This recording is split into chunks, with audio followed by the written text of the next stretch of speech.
England और Australia के बीच खेले गए तीसरे वनडे का विश्लेषण कई महत्वपूर्ण पहलुओं पर आधारित है। 1. टॉस और पिच का प्रभाव। इंग्लैंड ने टॉस जीतकर पहले गेंदबाजी करने का फैसला किया, जो सही साबित हुआ। पिच में शुरुआत में नमी और उछाल था, जिससे इंग्लैंड के तेज गेंदबाजों को मदद मिली। शुरुआती ओवरों में इंग्लैंड ने ऑस्ट्रेलिया के बल्लेबाजों को काबू में रखा और उन्हें संयम से खेलना पड़ा।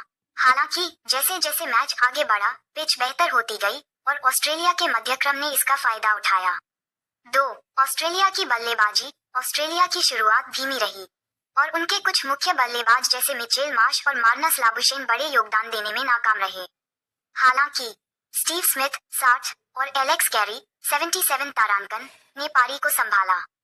कैरी और हार्डी 44 की साझेदारी ने अंतिम ओवरों में तेजी से रन जोड़कर टीम को 300 से ऊपर पहुंचाया। ऑस्ट्रेलिया ने अंत के 4 ओवरों में 55 रन बनाए, जिससे उन्होंने एक प्रतिस्पर्धी स्कोर खड़ा किया। फॉक्स स्पोर्ट्स क्रिक्स को। 3. इंग्लैंड की गेंदबाजी। इंग्लैंड के गेंदबाजों ने शुरुआत में आक्रामक गेंदबाजी की, जिसमें ब्रॉयडन काज और जोफ्रा आर्चर ने महत्वपूर्ण विकेट लिए।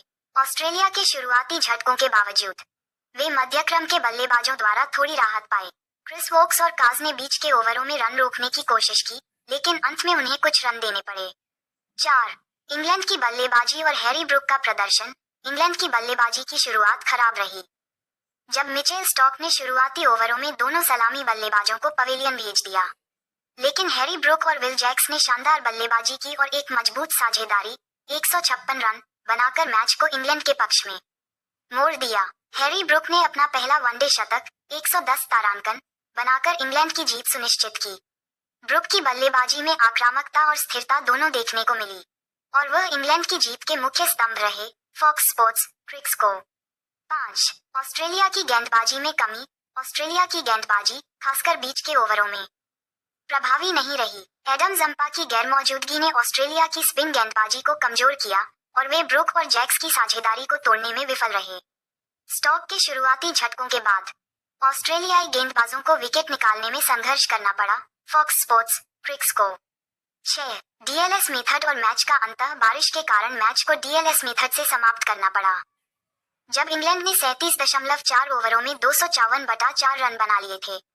इस मोड़ पर इंग्लैंड का स्कोर जीत के लिए पर्याप्त था और उन्होंने 46 रनों से जीत दर्ज की। डीएलएस मेथड ने खेल में महत्वपूर्ण भूमिका निभाई, क्योंकि ऑस्ट्रेलिया को अपनी गेंदबाजी में सफलता नहीं मिली थी और बारिश ने उनके वापसी के प्रयासों को रोक दिया। 7. कुल मिलाकर विश्लेषण। इंग्लैंड ने अपनी रणनीति को बेहतरीन तरीके से लागू किया, खासकर गेंदबाजी में शुरुआत में दबाव बनाकर और फिर बल्लेबाजी में बड़ी साझेदारी करके। हैरी ब्रुक का कप्तानी पारी खेलना इंग्लैंड के लिए सबसे अहम रहा। ऑस्ट्रेलिया को अपनी गेंदबाजी में सुधार की जरूरत है और उन्हें मध्य ओवरों में विकेट निकालने का तरीका ढूंढना होगा, खासकर जब स्पिनर जंपा टीम में नहीं है।